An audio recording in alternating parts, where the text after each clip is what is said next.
Oke, jadi hari ini kita akan mulai bicara besaran daya dukung ya. Minggu kemarin kan kita sudah bicara filosofi, hari ini kita bicara perhitungan matematis.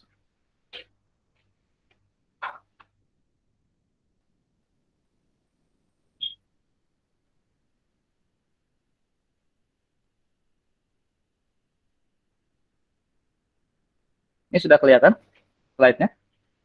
Terlihat, Pak. Oke, ya terima kasih. Kita mulai. Jadi hari ini kita akan bicara besaran daya dukung. Nah, kita review lagi. Kita akan fokus pada tiang pile ya.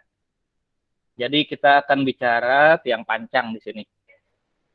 Kita review pondasi dalam fungsinya untuk melimpahkan beban ke tanah di bawahnya, terutama kalau tanah di atasnya adalah tanah lunak atau beban berat, sehingga di sini perlu pondasi dalam karena pondasi dangkal tidak mampu untuk mendukung beban yang ada. Nah, filosofinya kayak gini, urut-urutan pemikirannya. Kalau kita belum tahu pondasi yang akan digunakan, maka pertama kita memilih dulu untuk menghitung axial load capacity of pile, kapasitas aksial tiang atau daya dukungnya, kita mau pakai metode apa. Nah, tapi tentunya kita bisa memilih, kita bisa lanjut ke langkah memilih metode yang akan kita gunakan ini. Syarat sebelumnya adalah beban aksial tiang itu sudah kita ketahui. Atau kalau bahasa unstroke-nya, hasil sub gaya vertikalnya sudah keluar. Kalau bisa sih 3, vertikal, horizontal, sama momen. Saya biasanya minta keluarkan itu dulu. Tolong saya dikeluarkan vertikal maksimumnya berapa, horizontal maksimum berapa, momen maksimum berapa dari hasil sub. Nah, setelah itu baru saya masuk ke langkah ini. Nah, sekarang kalau kita sudah tahu beban, maka kita menentukan daya dukung. Di mana untuk aman daya dukung minimal adalah sama atau lebih besar dari beban ada. Bisa berdasarkan scale load test, kontrol. Nah, kalau berdasarkan uji pembebanan, kita lihat yang dikontrol apakah tegangan atau regangannya. Apakah stress control test atau strain control test. Ini berdasarkan uji pembebanan. Kalau dari uji pembebanan kita langsung tahu, oh pondasi saya kuatnya sekian. Kan langsung kelihatan karena langsung di loading di uji pembebanan.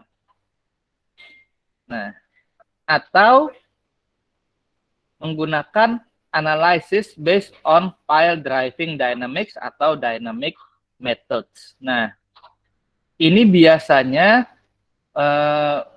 analisa beban dinamis ini itu adalah pada saat akhir pemancangan tiang, sama seperti scale load sebenarnya.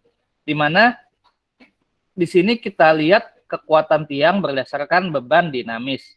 Ada pile driving formula, ini untuk menghitung calendering. Nanti kalau kalian praktek kerja nanti akan kena calendering. Atau pakai cap web untuk uji PDA, atau pakai case method atau wave equation. Nah, tapi ini agak gambling. Baik scale load test atau analyze based on pile driving dynamics ini adalah kita mentes tiang yang sudah terpasang. Contoh ekstrimnya, waktu pembangunan gedung GSG apa sih? Gedung serbaguna yang di Banjarbaru yang biasa dipakai buat wisuda, itu menggunakan langsung pakai scale load test controlled stress. Nah, jadi gambar rencananya adalah tiangnya kedalaman 8 meter dengan beban rencana adalah 120 ton. Jadi langsung ditekan tiangnya, dibaca di dial, tegangan perlawanannya itu langsung kelihatan. Ternyata pada saat 8 meter belum nyampe 100 ton, padahal bebannya 120. Nah, itu langsung ribut kemarin. Kenapa? Artinya ada kesalahan di desain perencanaan. akhirnya diteruskan lagi, sambung-sambung, akhirnya untuk mendukung 120 itu ketemunya bukan di 8 meter, tapi di 16 meter. Nah, akhirnya apa yang terjadi? Ya, anggaran pondasi yang awalnya untuk 8 meter harus menyesuaikan ke 16 meter, alias anggaran pondasinya langsung kali 2. Nah, dengan kali 2, maka item-item lain di atas itu ada beberapa yang harus dipangkas untuk mengefisienkan anggaran. Nah, itu risikonya. Jadi, kalau tiangnya sudah dipesar, sudah dipancang, tiba-tiba daya dukungnya tidak memenuhi, itu agak sulit. Nah, biasanya yang kita ambil adalah yang tengah. Analysis based on soil test atau static methods di sini. Kenapa? Karena ini kita menghitung berdasarkan kondisi tanah, di mana kondisinya adalah sebelum adanya tiang pancang. Kalau kiri dan kanan ini setelah adanya tiang pancang, jadi ada risiko di situ. Risiko kalau over nggak apa-apa, kalau kelebihan, tapi kalau kurang kan harus nambah tiang. Nah, jadi kita bicaranya biasanya yang di tengah, analysis based on soil test atau static method. Jadi perhitungan berdasarkan data tanah atau metode statis. Nah, sekarang kalau sudah kayak gini, tinggal kita mau, kalau misalnya kayak gini, maka oke, kita pilih analysis based on soil test static method. Analisis berdasarkan data tanah. Sekarang pertanyaan selanjutnya adalah, kita punya data apa? Apakah punya data laboratorium atau punya data pengujian lapangan? Kalau punya data laboratorium, maka kita lari ke analysis based on soil properties. Nah, maka kita lihat dulu hasil analisa saring. Hasil analisa saringnya tanah itu masuk ke mana? Cohesionless soil atau ke pasir, masuk ke cohesive soil atau dominan lempung, ataukah masuk ke batuan? Kalau ternyata masuknya cohesionless soil atau pasir, dominan pasir, maka fondasinya jenisnya end bearing atau friction. Nah, itu kembali lagi ke penjelasan saya minggu kemarin. Apakah fondasinya didesain end bearing sampai ke tanah keras atau fondasinya mengapung, skin friction. Maka kalau cohesionless soil, kita menghitungnya, kita hitung end bearing berdasarkan metode Vesic dan Kulhaway atau menggunakan Coyle and Castello. Terus untuk skin friction-nya, untuk lekatannya, kalau tanah pasir kita bisa menggunakan general method, bisa menggunakan metode beta atau menggunakan Coyle and Castello. Nah, tinggal milih mau yang mana. Kalau ternyata tanahnya dominan lanau atau lempung, yang dominan adalah yang lolos saringan nomor 200, maka untuk end bearing-nya kita menggunakan rumus 9SU, dan untuk menghitung lekatannya kita menggunakan metode, bisa menggunakan metode beta, bisa metode alfa, bisa metode lambda. Nah, metode alfa, beta, lambda ini adalah tugas hari ini ya. Mungkin kalau yang sudah buka SIMARI kelihatan di e-learning, tugasnya cari contoh soal metode alfa, beta, lambda. Nah, kalau ketemu batuan kita nggak bicara di S1, ini level S2. Itu kalau yang kita punya data lab. Biasanya kalau sudah penyelidikan, kalau sudah rencana mau bikin bangunan, yang kita punya itu dominannya adalah data lapangan, yaitu analysis based on in situ test.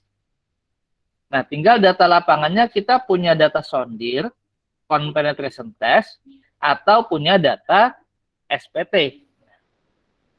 Kalau punya data SPT, maka kita menghitung end bearing bisa menggunakan metode Meyerhof, bisa menggunakan metode Braut.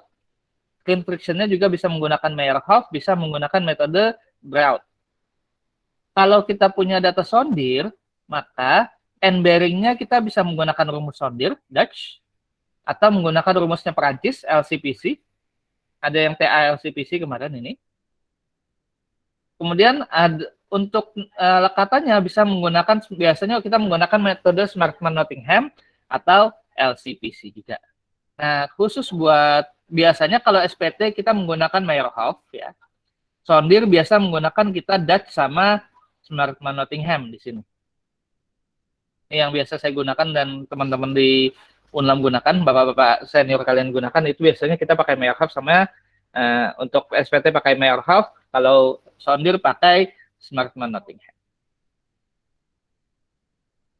Nah, ini beberapa pola keruntuhan yang mungkin terjadi di pondasi tiang. Ini menurut Terzaghi, keruntuhan tiang akan terjadi di dasar sehingga tidak ada pengaruhnya ke permukaan. Ada metode B, keruntuhan itu terjadi akibat tanah berpindah tapi masih tidak ada pengaruh di permukaan. Metode C menurut Vesic, maka akibat kalau ada keruntuhan, tanah di sekitarnya juga akan ikut bergerak. Atau metode D menurut Bishop sama Skempton. Nah, ini bisa dilihat dari mana? Bisa dilihat dari gerakan tanah-tanah di permukaan. Nah, sekarang kita bicara cara statis dulu, yaitu tadi cara statis berdasarkan data laboratorium. Jadi kalau kita memancang tiang, di mana ada beban QU, dengan berat tiang sendiri W, perlawanan selimutnya adalah QS dan perlawanan ujungnya QB, maka QU atau daya dukung ultimate, daya dukung batas, daya dukung ultimate adalah QS, lekatan selimut atau friksi, ditambah QB, end bearingnya, konusnya, kalau disondir, dikurangi W, dikurangi berat sendiri tiang. Nah, ini jangan lupa. Biasanya min W-nya itu kadang-kadang ketinggalan kalau pas di perencanaan. Sering di sidang-sidang TABG itu diminta revisi. Kenapa? Karena ketinggalan min W. Nah,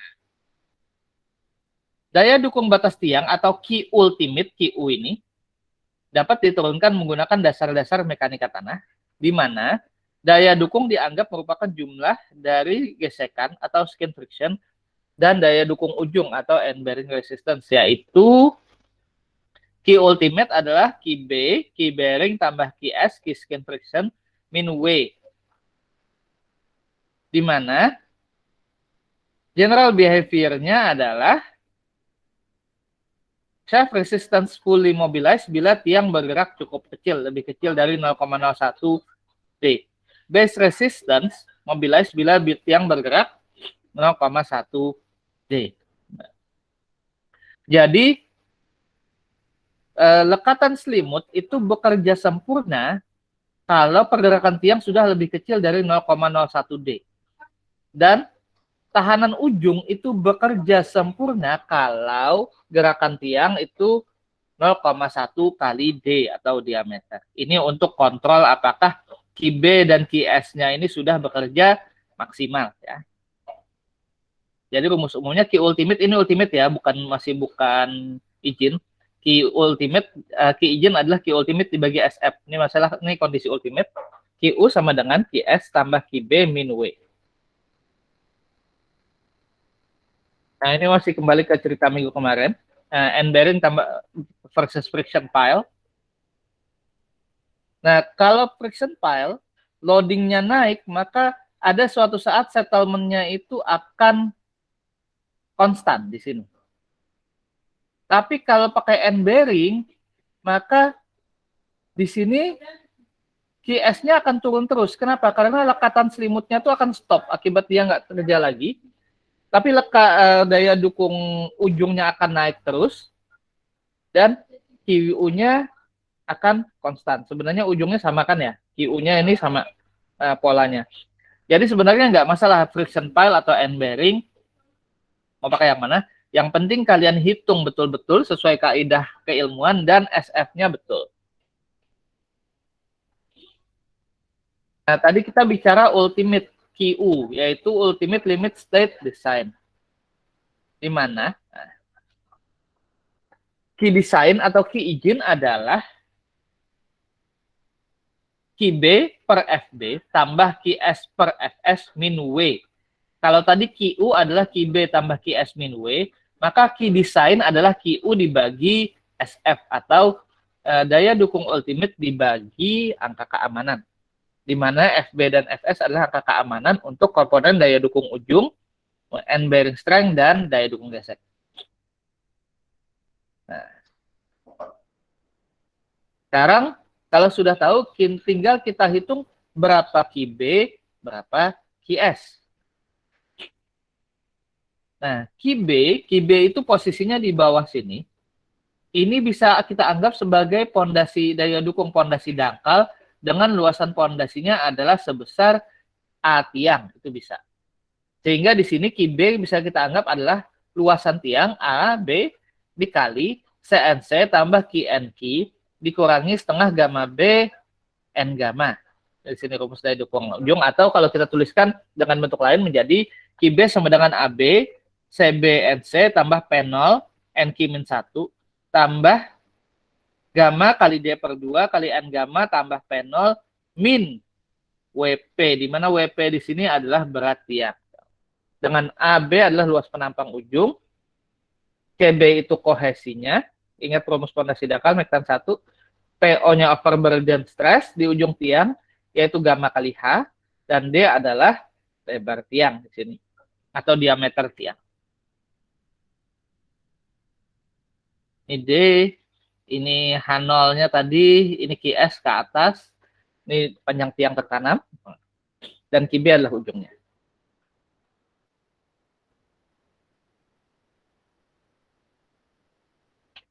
Nah, dengan adanya anggapan-anggapan pertama berat tiang sama dengan berat yang dipindahkan oleh tiang, sehingga WP sama dengan AB kali P0, dan panjang tiang atau L jauh lebih besar dibandingkan lebarnya, maka rumus QB tadi menjadi QB sama dengan AB CBNC tambah P0 NQ.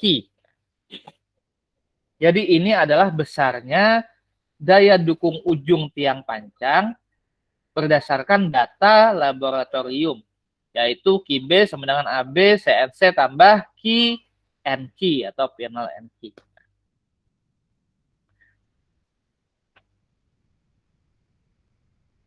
Nah, sehingga daya dukung ujungnya tadi, daya dukung ujungnya sudah ketemu, QB-nya adalah AB CBNC tambah P0 NQ, tinggal berapa skin friction-nya. Kalau untuk tanah pasir atau granular, maka skin friction-nya kita menggunakan metode beta. Dimana kalau tanah pasir, kohesi dianggap 0, sehingga daya dukung ujung batas untuk tiang bor pada tanah berbutir atau granular soil dapat dinyatakan dalam tegangan vertikal efektif dan faktor daya dukung NQ, sehingga rumus QB tadi menjadi, karena C-nya 0, QB sama dengan AB NQ kali sigma aksen P di sini. Jadi rumus yang awalnya ini, ya, karena C-nya 0, maka menjadi AB NQ sigma aksen P. Di mana NQ tergantung pada sudut geser dalam P-nya. Sedangkan itu tadi ujung. Sedangkan selimutnya, QS-nya, daya dukung gesek batas, QS, tiang, dapat dinyatakan dalam tegangan vertikal efektif rata-rata, yaitu QS sama dengan C aksen tambah K sigma aksen V tangan PS. Atau QS, kalau C-nya 0, QS sama dengan beta kali sigma aksen V, di mana beta sama dengan KS kali tangan PS di situ. KS-nya adalah koefisien tekanan horizontal. Kalian buka kembali materi pondasi 1 dinding penahan tanah, ada KS di situ. KS, K0, KA, KP. Atau KS itu kita sebut K0 juga. Nah, di mana K0 adalah 1 min sin P, dengan P-nya sudut geser dalam tanah. Sigma aksen P-nya adalah tekanan vertikal efektif rata-rata, gamanya adalah sudut geser tiang dan tanah, dan beta adalah shaft friction coefficient, atau KS tangan sigma. Nah, sehingga di sini, daya dukung selimut adalah Q besar S sama dengan AS kali QS, atau QS sama dengan, kalau persegi, AS-nya jadi P kali L, sehingga QS sama dengan P kali L kali QS, di mana P adalah perimeter atau keliling tiang, L panjang tiang, AS itu luas selimut, dan QS adalah daya dukung selimutnya atau friksinya.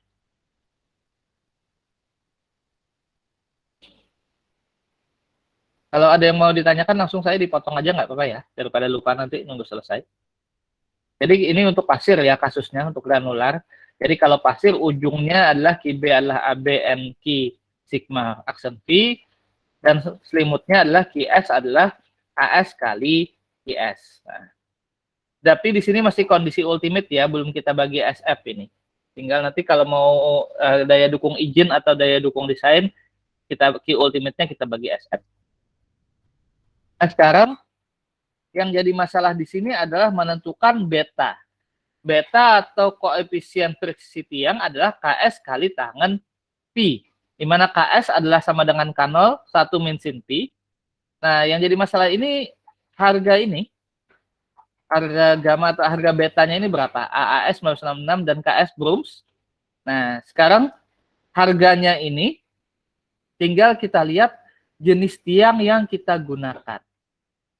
Kalau tiangnya tiang baja, maka gamanya 20 derajat, KS-nya kalau pasirnya lepas 0,5, kalau pasirnya padat 1. Kalau pakai tiang beton, maka gamanya adalah, atau sigmanya adalah 1/3/4 pi, KS-nya 1, kalau pasirnya lepas, kalau pasirnya padat KS-nya 2. Kalau pakai kayu, maka 2/3 pi, KS-nya adalah kalau lepas 1,5, KS-nya kalau padat 3. Nah, itu masuk ke rumus ini. Beta sama dengan KS kali tangan sigma atau tangan gamma yang ini. Di situ. Tinggal berdasarkan jenis tiang.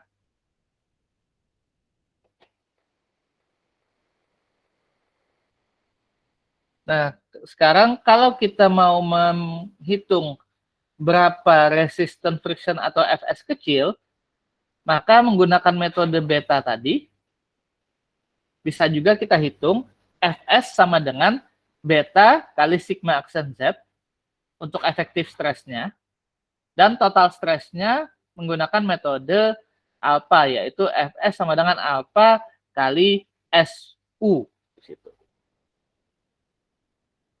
Nah, ini kalau untuk menghitung tegangan efektif dan tegangan total ya. Nah, sekarang kalau kita nggak mau menghitung pakai ini kan menghitung betanya adalah beta sama dengan KS tangan sigma ya di sini atau tangan gamma. Kalau kita nggak mau pakai KS kali tangan gamma karena kita anggap agak terlalu ragu, maka kita bisa menggunakan beta yang pakai grafik atau ya, di sini. Di mana kalau untuk large displacement piles atau tiang panjang, menurut Buchan 1982, beta adalah 0,18 tambah 0,65 dr. Dr itu adalah kerapatannya. Kalau tiang panjang ya. Kalau auger cast menurut Nelly, maka Fs-nya adalah beta kali alpha kali sigma aksen, harus lebih kecil sama dengan 120 kPa. Nah, di sini average side friction-nya. Jadi misalnya betanya berapa, tarik ke sini atas, larikan ke sini, maka ketemu berdasarkan dip-nya tadi. Nah, ini kan beta sama dengan 0,18 tambah 0,65 dr, oke, atau langsung ke sini. Kalau menurut Nelly, kedalaman tiangnya berapa? Langsung, misalnya ini dalam feet, yang kanan dalam meter. Maka untuk auger cast ya ini, kalau tiang panjang tadi kan hitung. Kalau untuk auger cast menurut Nelly, misalnya augernya 20 feet, 20 kaki, maka tarik ke sini 20 feet ke garis ini, turunkan ke bawah. Maka betanya kurang lebih adalah 2 di situ. Masuk ke rumus ini, Fs sama dengan beta sigma aksen. Sigma aksen adalah gamma aksen kali H atau gamma aksen kali D di situ.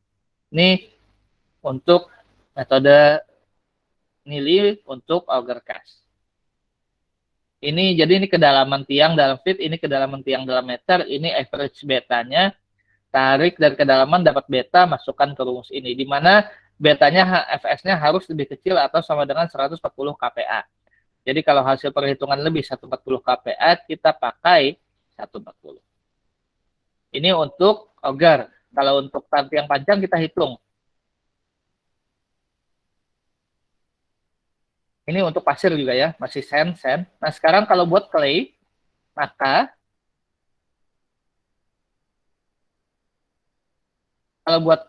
kita lihat OCR-nya berapa dulu, over consolidated ratio-nya berapa. Lihat Mektan 2.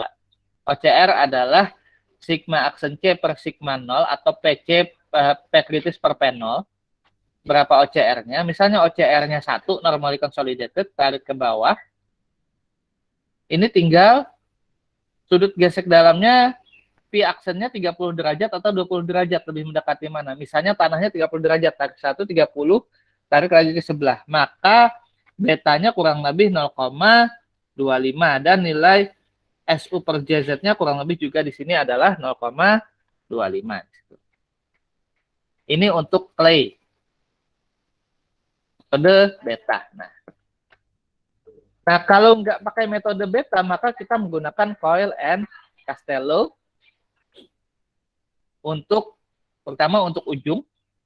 Coyle and Castello 1981 mengembangkan cara empiris untuk daya dukung ujung, di mana keruntuhannya menghasilkan penurunan 10% dari diameter. Nah, jadi kalau misalnya diameternya 80 cm, penurunannya 8 cm, masih lumayan besar sih sebenarnya. Itu menggunakan grafik seperti di gambar ini. Nah, ini yang di kiri ini adalah depth of embankment dibagi diameter, D per B. Jadi inilah kedalaman tiang dibagi diameter, D per B-nya berapa. Tarik ke sini. Ini adalah garis-garis, ini adalah garis-garis sudut geser dalam. Mulai 30 derajat sampai 40 derajat, cari yang mendekati yang mana.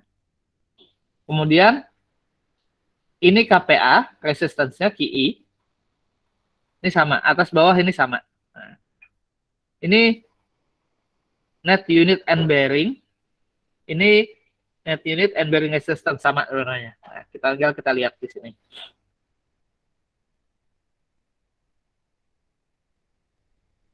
Jadi misalnya D per B-nya 30, P-nya 35 misalnya, maka net unit and bearing-nya adalah kurang lebih di sini di angka 7.000 kPa. Nah, dia langsung seperti itu.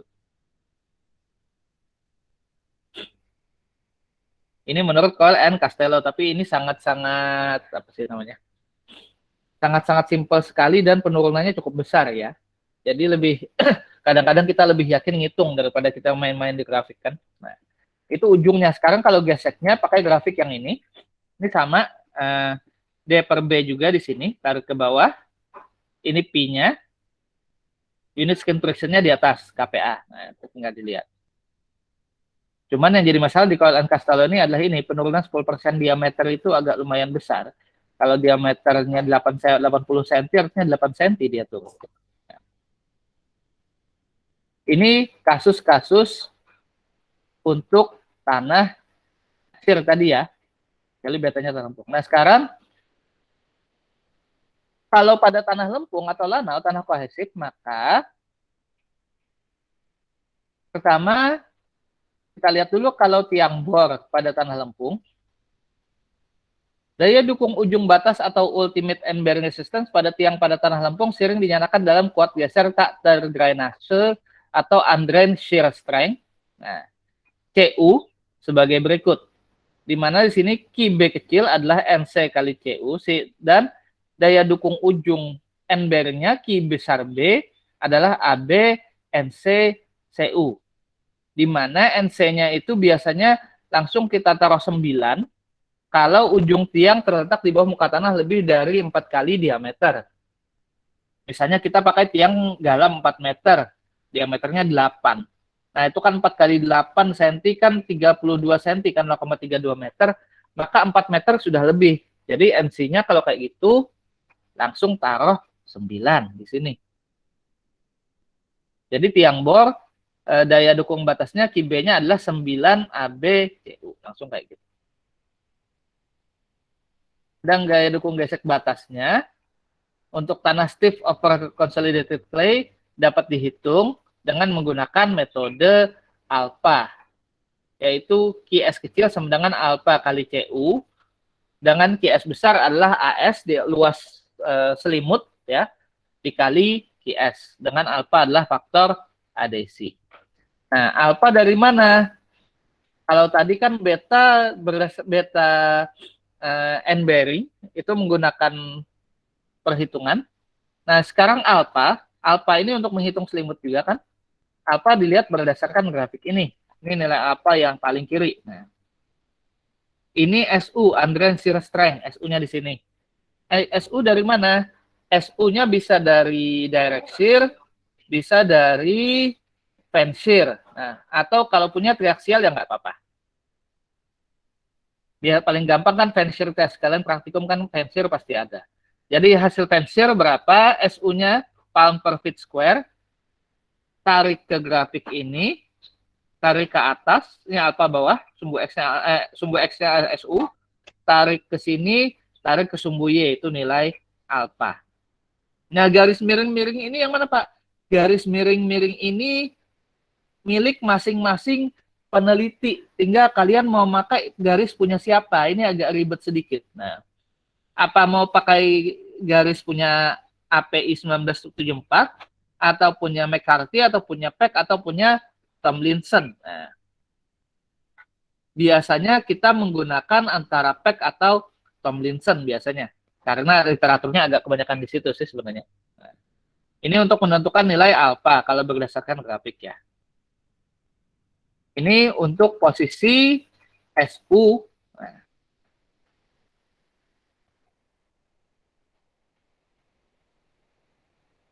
Nah, sekarang kalau kita lihat berdasarkan jenis tiang, kalau ini kan berdasarkan masing-masing peneliti ya. Nah, sekarang kalau kita lihat berdasarkan jenis tiang, oh ya sorry. Nah, dan ini perlu kalian lihat di sini, Additional ini adalah sampai SU-nya kurang lebih sampai 500 pound per feet ya. Pound feet square di sini. Nah, 500. Atau 5.000 pound feet square di sini. Sama di sini. Nah, sekarang kalau berdasarkan jenis pipa, ini steel pipe dan precast. Jadi kalau lingkaran hitam steel pipe, pipa baja, kalau lingkaran putih precast. Dengan kondisi tiangnya seperti yang di kanan ini, yang B, sand or sandy gravel dan stiff clay. Jadi ini untuk tiang di tanah pasir atau pasir berkerikil di atas stiff clay. Maka untuk tiang bulat, untuk tiang beton atau tiang baja, masih kembali berdasarkan SU-nya. Ini di atas KPA, di bawah pound per feet square, Andrean shear strength-nya. Tarik ke atas, ini adalah kedalaman.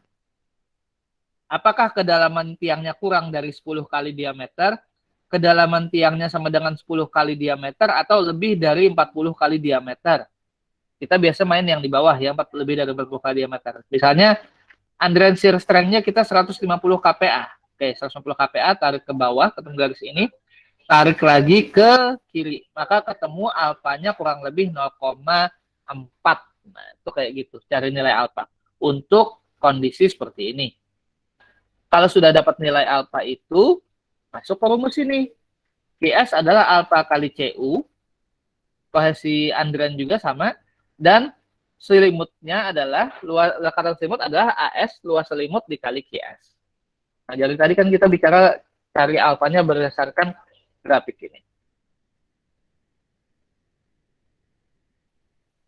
Nah, ini sama, tapi ini untuk kondisi seperti di kanan ini, tiangnya berada pada tanah soft clay di atas stiff clay. Maka kalau tiangnya tanahnya adalah soft clay di atas stiff clay, maka kita menggunakan grafik yang ini, di mana yang bulat ini, yang kotak ini adalah kotak tiang kayu, bulat ini adalah tiang beton, dan bulat hitam adalah tiang baja. Ini adalah kedalaman 10B dan lebih dari 20B.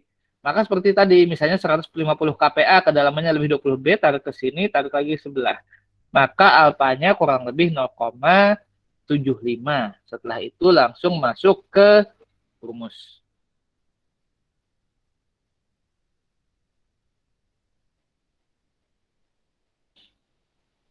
Nah, kalau misalnya tanahnya itu full firm to stiff clay, jadi uniform, lempung padat atau lempung medium, maka kita menggunakan grafik yang ini. Sama atas Andrean shear strength SU dalam KPA, bawah ini pound per feet square, alpanya sumbu X, sumbu Y.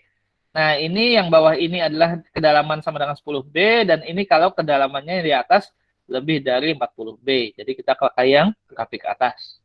Misalnya 140 ke sini, tarik ke sebelah, maka alfanya kurang lebih 0,6. Nah, tadi ada metode apa? Ada beta, ada lambda. Jadi tugas kalian adalah mencari contoh soal metode alfa, beta, lambda, sumbernya bebas.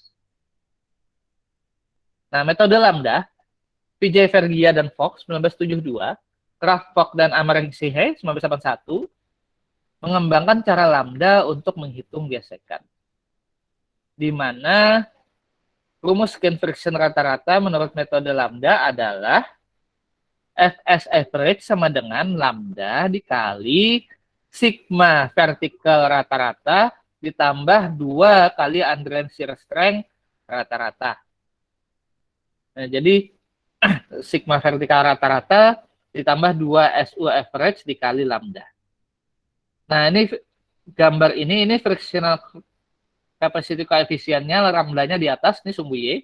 Sumbu X-nya ini adalah kedalaman, sama. Ini dalam feet, ini dalam meter, kiri kanannya. Nah, tinggal kita lihat kedalamannya misalnya berapa. Misalnya kedalamannya 20 meter, Pak. Nih, 10, 20. Tarik ke sini, tarik ke atas. Maka lambdanya kurang lebih adalah 0,18. Itu kira-kira lambdanya. Lambdanya masuk ke rumus ini, dikali sigma vertikal rata-rata ditambah 2 SU rata-rata. SU tadi bisa dari vent shear, bisa dari direct shear. Sigma vertikal ini bisa dari beban luar, bisa dari gamma kali H. Jadi kalau bicara sigma vertikal, biasa beban luar ya, dari hasil SAP itu artinya. Nah, ini metode alfa, beta, lambda. Berdasarkan data-data yang ada di laboratorium. Umumnya kalau kita mendesain fondasi, maka yang kita punya adalah data lapangan. Bisa SPT, bisa sondir. SPT sudah saya jelaskan, makanya saya jelaskan SPT duluan. Nah, sekarang kita bicara SPT. Meyerhoff 1976 mengusulkan rumus daya dukung ujung untuk SPT. Kalau untuk pasir dan kerikil, maka Q aksen E, daya dukung ujung berdasarkan data SPT adalah 0 sama dengan 0,4 kali N60 dikali D per B dikali sigma R. Harus lebih kecil dari 4 kali N60 sigma R.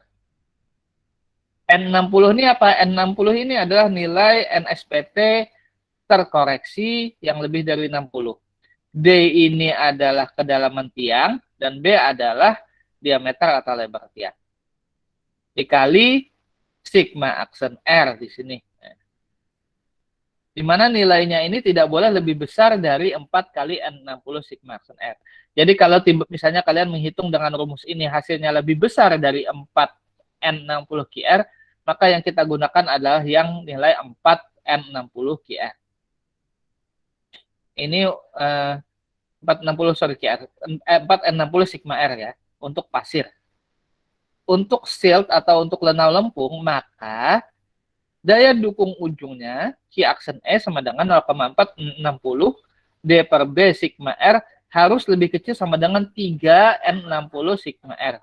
Jadi kalau untuk pasir kerikil kontrolnya 4 N60 sigma R, kalau untuk lana lempung kontrolnya 3 N60 sigma R. Ini untuk tahanan ujung.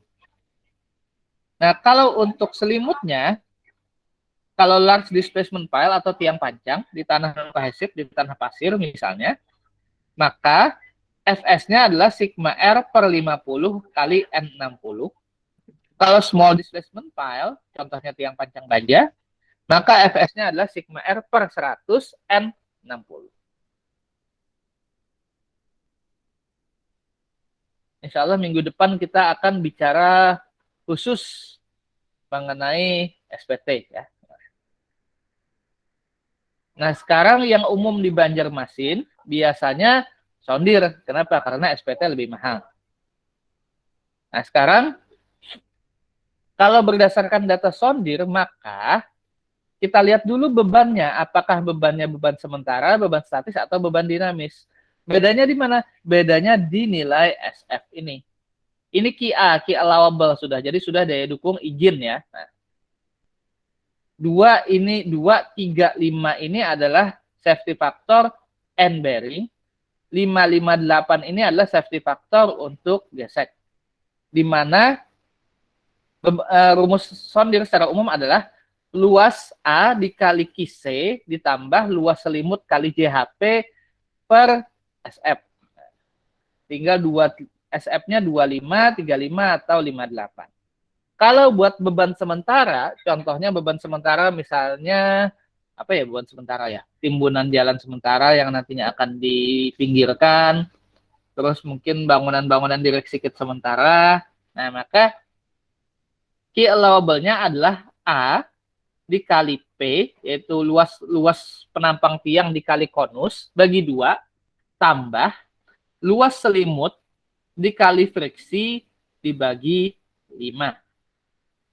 Kalau beban statis tetap, contohnya beban bangunan, beban rumah, maka berdasarkan sondir, daya dukung izinnya adalah A, luas penampang dikali P dikali konus bagi 3, tambah luas selimut dikali friksi dibagi 5, 35. Nah, umumnya kita pakai yang 35 ini. Tapi semakin kita tidak yakin dengan data tanahnya, maka ini akan semakin besar. Atau kalau misalnya beban dinamis, contohnya jalan raya, misalnya kita curug galam untuk perkuatan jalan raya, kan sering kalian lihat ada galam untuk jalan itu, maka QA-nya adalah A kali P per 5 tambah selimut dikali friksi per 8. Nah, untuk dinamis SF-nya tambah besar. Contohnya buat jalan dan lain-lain. Kalau bangunan biasa ya kita pakai minimal 35. Ini nilai minimal ya, 25, 35, 58 ini nilai minimal. Kalau kalian mau pakai lebih besar silahkan, tapi konsekuensinya biaya konstruksi lebih besar lagi. Nah, perlu diingat di sini,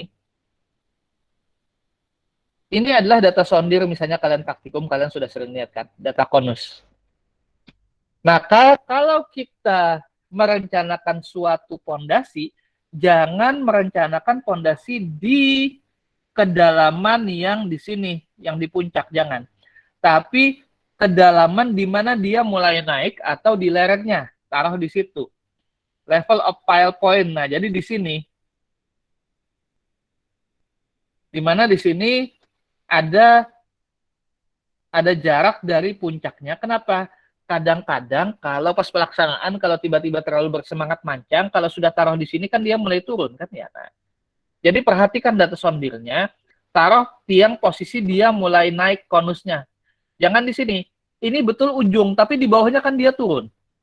Kalau tiba-tiba terjadi ambles, maka ini tambah turun sini. Tapi kalau misalnya kita taruh di sini, dia mulai naik ambles, di bawahnya kan lebih kuat. Nah, jadi dia nggak akan gerak. Itu prinsipnya di situ. Itu tadi cara dinamis berdasarkan data lab dan data lapangan. Nah, kalau untuk data dinamis, maka ini biasanya kita laksanakan setelah selesai pemancangan tiang, yaitu prediksi daya dukung batas tiang dengan cara dinamis. Bisa menggunakan pile driving formula, menggunakan rumus Janbu. Ini biasanya kita gunakan untuk calendering. Jadi tiang itu setelah kita pancang, kita diamkan beberapa hari, terus kita pukul ulang untuk melihat lekatan sama ujungnya itu sudah bekerja seberapa. Pertama rumus Janbus, rumus 53, QU sama dengan 1 per KU kali mu W kali H, kali N ya, saya nggak tahu nih, lupa, kali N WH per S, di mana daya dukung batasnya adalah 1 per KU, KU adalah CD 1 plus 1 per lambda E CD pangkat setengah, dan N di sini adalah faktor efisiensi, W ini berat hammer, dan H ini adalah tinggi jatuh, dan S adalah final set di situ. Ini berdasarkan rumus calendering. Nah, jadi di situ. Jadi kalau tiangnya sudah ada, kita tes. Nah, itu baru kita cara dinamis.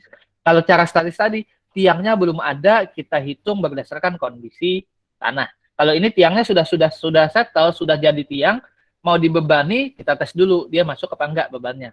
Ya, pertama pakai rumus Janbu ini. Yang kedua pakai rumus Hailey. Nah, kalau nggak Janbu biasa pakai Hailey untuk menghitung hasil calendering. Dimana kalau Hailey 25, KU adalah K, WH, kali efisiensi per S tambah C per 2. Dimana daya dukung batas rumus Hailey adalah efisiensi pukulan hammer, dikali koefisien hammer, dikali berat hammer, dikali tinggi jatuh, dibagi final set atau penurunan tiang per pukulan, dan C, perubahan elastis tiang bagi 2. Ini pakai Hailey atau pakai Modified Engineering News Formula 1961. Di mana key allowable. Nah, beda ya. Kalau modified ini pakai key izin. Kalau Hailey pakai key ultimate. Nah, kalau key izin dilampaui itu insya Allah masih aman karena ada SF. Tapi kalau key ultimate dilampaui, selesai sudah. Langsung runtuh dia. Nah, QA sama dengan PA sama dengan 0,0025 kali E, energi per pukulan, dikali WR, tambah E kuadrat WP per S tambah 0,1 WR tambah WP. Di situ. WP itu berat tiang, WR itu berat hammer, dan E adalah koefisien restitusi. Nah, selain cara-cara itu ada lagi TZ method, di mana ini adalah mempertimbangkan hubungan beban penurunan untuk skin friction dan bentuk hubungan beban penurunan dan memperhitungkan perpendekan elastis tiang. Nah, tapi TZ method ini adalah metode numerik sehingga harus menggunakan software ya. Nah, biasanya sih kadang-kadang yang sering itu yang ini, yang Hailey ini kalau di KAK itu biasanya. Nah, kalau nggak pakai statis, nggak pakai dinamis, maka kita bebani aja langsung kita scale load, kita tes langsung kuatnya berapa sampai batas. Nah, salah satunya apa? Pakai pile load test atau uji pembebanan tiang statis. Ini cara yang paling realistis dalam menentukan daya dukung tiang, yaitu pemberian beban statis secara bertahap sampai beban yang direncanakan dan mencatat penurunan tiang. Biasanya beban ditransfer menggunakan hydraulic jack yang diletakkan pada tiang bagian atas dengan balok yang ditahan oleh 2 atau lebih tiang reaksi. Penurunan menggunakan mechanical gauge. Kapan kita perlu uji pembebanan atau load test? Kalau jumlahnya banyak, jumlah tiangnya, kondisi tanahnya misalnya tidak umum, sehingga kita analisa statis tadi berdasarkan data tanah agak meragukan, atau bangunannya sangat sensitif terhadap penurunan, perencana kurang pengalaman, dan tiang memikul beban uplift. Nah, itu di situ. Ini jumlah tiang ujinya, kalau jumlah tiang panjang tiangnya sampai 1.800 meter, tidak perlu. Tapi kalau panjang tiangnya 1.800 sampai 3.000 perlu 1. Kalau 9.000 sampai 12.000 meter perlu 4. Nah, ini contohnya yang pernah dilakukan. Jadi kita bikinkan rangka di sini ada baja, di sini ada concrete weight ya. Ini dongkrak. Jadi tiang yang sudah ada ini kita dongkrak, ngetes tiangnya penurunannya berapa dengan beban yang diberikan itu. Awan langsung, jadi tiangnya kuat berapa. Full scale load-nya di sini. Nah, tapi ini sangat sulit dilakukan dan sangat mahal. Kenapa? Karena konstruksi yang ini, portal reaction pile sama beam ini, itu nggak boleh gerak waktu dibebani. Kalau misalnya dia gerak waktu dibebani, artinya daya dukung tiangnya ini sudah lebih besar daripada kekuatan portal itu. Nah, ini contoh realnya.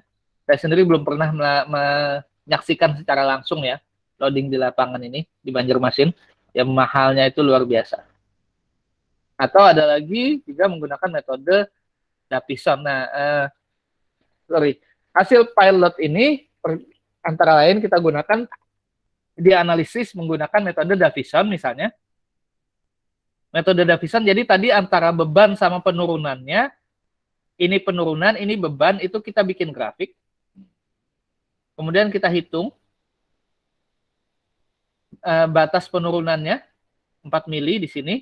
Kemudian di sini kali P kali D per AE, kita gambar, kita dapat P ultimate-nya di sini.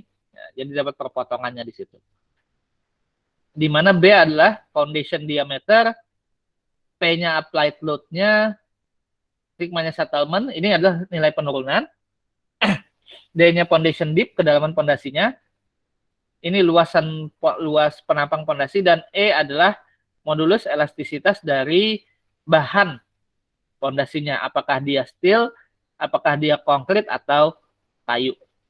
Dengan F aksen C di sini adalah kuat tekan posisi 28. Jadi tadi metode dari hasil pilot ini kita dapat beban proses penurunan.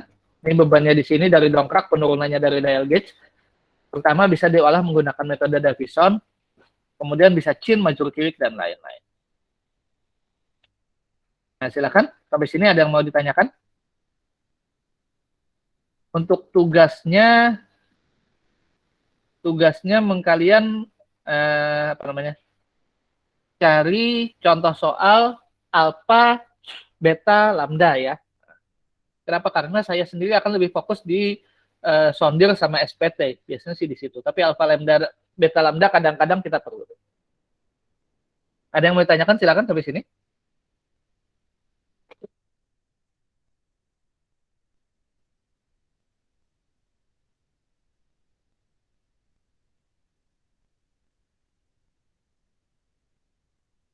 Ada yang sudah KP? Belum ya? Ada yang sudah praktek kerja? Belum, Pak. Belum ya? Oke, nanti biasanya kalau sudah praktek kerja baru kalian ngelihat calendering dan lain-lain. Tapi kalian semester 5 kan ya? Ya 5 ya? Semester 5 kan? Semester 5, 100 SKS-nya itu kan semester ini terlampaui seharusnya. Jadi semester depan lah kalian sudah ada yang mulai KP itu paling. Nah, kalau sudah KP kalian bisa lihat nanti calendering dan lain-lain. Tapi kalau ngambil geoteknya ya. Jadi kalau yang pilot tadi itu, yang loading itu full scale itu kalau sudah ada tiangnya, kita mau meyakinkan ini betul-betul kuat nggak, jadi langsung kita bebani. Tapi ya itu sulit gitu.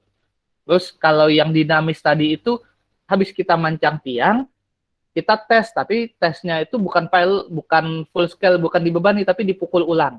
Jadi kalau tesnya dipukul ulang dengan hammer yang sama, itu dinamik.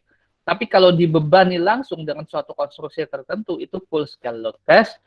Nah, kalau bendanya belum ada, kita cuma punya data tanah, kita hitung, itu berdasarkan metode statis. Biasanya perencanaan bicaranya statis.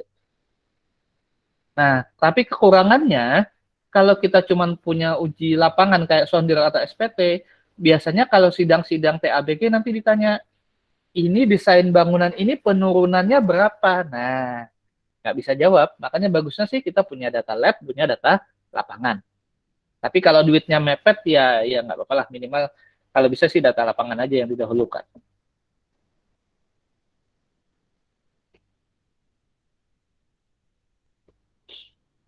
Silakan kalau ada yang mau tanyakan.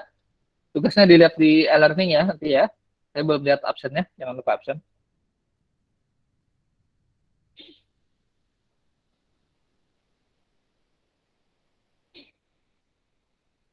Oke, saya start recording dulu.